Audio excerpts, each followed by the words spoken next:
दोस्तों नमस्कार, मैं सौरभ गोस्वामी। ललितपुर में अफीम की खेती फल फूल रही है। ललितपुर एसपी गोपाल कृष्ण चौधरी को यह पता तक नहीं चला कि ललितपुर में किस प्रकार से अफीम, गांजे और भी तमाम इलीगल व्यापार बिजनेस बढ़ रहा है। सोशल मीडिया पर एक वीडियो वायरल होता है, इसके बाद चर्चाओं में आती है खेती। मौके पर तमाम अधिकारी जाते हैं, एसपी और डीआईजी नहीं जा पाते हैं, ज़्यादा व्यस्तता है इसलिए नहीं जा पाते हैं। सवाल खड़े होते हैं यह कि आखिरकार इतनी बड़ी खेती वहाँ पर कैसे उगती रही और खेती करने वाले लोगों को में से ललितपुर पुलिस ने कितने लोगों को पकड़ पाया है, गिरफ्तार कर पाया है। सवाल तो ये भी खड़े होते कि आखिरकार पिछले 6-7 महीने में गांजे और अफीम को लेकर ललितपुर पुलिस द्वारा कार्रवाइयाँ क्यों नहीं की गई हैं। सवाल तो ये भी खड़े होते कि जो बड़े क्राइम थे जिस पर पूर्व में लगातार कार्रवाइयां की जा रही थी, मौजूदा ललितपुर एसपी के नेतृत्व में उन पर कार्रवाइयां क्यों नहीं की जा रही हैं।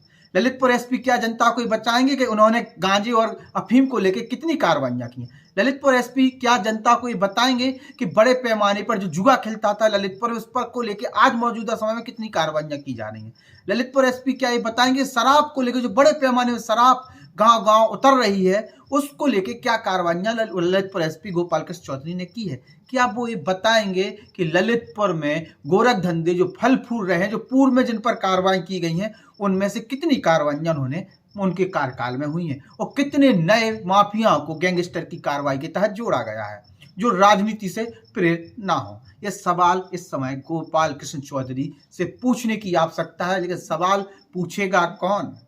जब मीडिया ही सवाल ना करे तो कहेंगे क्या। एसपी की प्रेस कॉन्फ्रेंस में जाके जो एसपी कहेंगे उसी को सुन के चले आएंगे, तो ऐसे से प्रेस कॉन्फ्रेंस में जाने का मतलब ही क्या है। सवाल ये खड़े हो रहे हैं कि आखिरकार वसतगुआ में जो अफीम की खेती की जा रही थी उसको संरक्षण कौन दे रहा था। यह खेती एक दिन में तो हो नहीं रही थी, 5 से 6 महीने तकरीबन इसको लगे होंगे।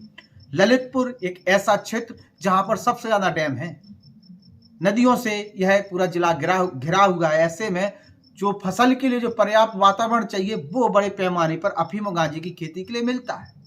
ऐसे में ड्रोन उड़ा के केवल कुछ जगह की फोटो खींच के क्या सिद्ध करना चाहता था प्रशासन। आखिरकार तमाम डैमों की तलघटियों को कौन देखेगा। कितनी जगह ललितपुर में अफीम और गांजे की खेती हो रही है। आज पूरा कला क्षेत्र में भी कुछ गांजे के पेड़ पकड़े गए, इस प्रकार की बातें सामने आई हैं।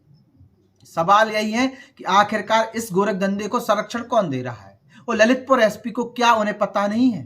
मौके पर ललितपुर एसपी जाते शायद वसतगुआ तो बहुत कुछ चीजें सामने आती, लेकिन अपने अधीनस्थों पर भरोसा करके काम करने वाले ललितपुर एसपी आखिरकार कहीं ना कहीं आज जनता के बीच में चर्चा के विषय इसलिए बन गए हैं कि उनका खुद का खुफिया तंत्र खत्म हो चुका है। ललितपुर एसपी को ललितपुर में जो चल रहा है उसके बारे में ज्यादा कुछ जानकारी पहुंच ही नहीं रही है। केवल अपने जो तंत्र है या कहें कि उनके अधीनस्थ जो अधिकारी हैं, कर्मचारी हैं, जो निचले लेवल पर बड़ा खेल कर रहे हैं, वो ही उनके पास रिपोर्ट रखते हैं। तो आप समझ लीजिए कि एसपी के कानों तक, आंखों तक क्या पहुंचेगा। वैसे एसपी साहब एक दिन साइकिल चला के राजघाट तक गए थे, जिसको दरबारियों ने बड़ी तबीयत से उठाया था और बहुत तारीफ की थी। वास्तविकता में ऐसी ही तारीफ होती रहे एसपी की, यही लिए लोग काम करते हुए नजर आते हैं। उनसे सवाल पूछने की हिम्मत ज्यादा कोई कर नहीं सकता है। लापरवाही किसकी, किस कारण से अफीम की खेती ललितपुर में फल फूल रही है और इससे किन लोगों का भविष्य बर्बाद हो रहा है, इसके सवाल के जवाब ललितपुर एसपी शायद कभी नहीं दे पाएंगे और कोई इनसे पूछ भी नहीं पाएगा। आखिरकार ललितपुर पुलिस में इस समय जो चल रहा है उसको लेकर ललितपुर एसपी को क्या पता है।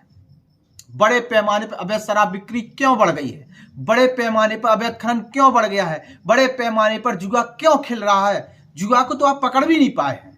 इसके साथ साथ अवैध असलाह की फैक्ट्रियां पूर्व में पकड़ी गई हैं। ललितपुर एसपी ने अभी तक कौन सी कार्रवाई अवैध असलाह को लेकर की है। ऐसा लगता है कि एसपी साहब कुर्सी पर बैठने के बाद यह भूल गए कि ललितपुर में कोई क्राइम है। ऐसा लगता है कि क्राइम खत्म हो चुका है, बाकी निचले लेवल पर जो साठगांठ चल रही है वो किसी से छुपी हुई नहीं है, केवल एसपी साहब से छुपी है, उन्हें शायद पता नहीं है। इसलिए हम तो यही कहेंगे एसपी का खुद का खुफिया तंत्र ध्वस्त हो चुका है, जिस कारण से निचले क्रम की ब्यूरोक्रेसी उन्हें गुमराह कर रही है और गुमराह करने के कारण इस प्रकार का जो तस्वीरें सामने आ रही, जो वीडियो वायरल हो रहे हैं, वह बताते हैं कि ललितपुर पुलिस में चल क्या रहा है। अधीनस्थों के भरोसे बैठे एसपी साहब अपनी कहीं ना कहीं गुडविल कहें या फिर कहें कि अपनी छवि उनकी खराब होती हुई नजर आ रही है। वो अपने कर्तव्यों का निर्वहन सही तरीके से मौजूदा समय में कुर्सी पे बैठ के नहीं कर पा रहे हैं। इसलिए सवाल खड़े हो रहे हैं बिगड़ती कानून व्यवस्था को लेके। बड़े बड़े अधिकारी आते हैं, हाई सिक्योरिटी जोन में पैदल गश्त करके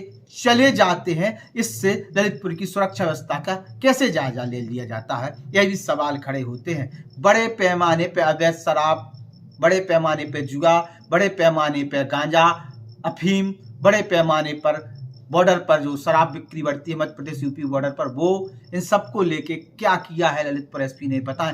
खनन के वीडियो तो आए दिन बढ़ रहे हैं, पुलिस की तरफ से खनन को लेके कोई बड़ी कार्रवाइयां देखने को नहीं मिली है, ना ही वो प्रशासन का साथ लेकर कार्रवाई कर पा रहे हैं। ऐसे में सवाल ललितपुर की एसपी की कार्यप्रणाली पर उठ रहे हैं और उनके जवाब शायद ललितपुर एसपी गोपाल कृष्ण चौधरी कभी ना दें। नमस्कार।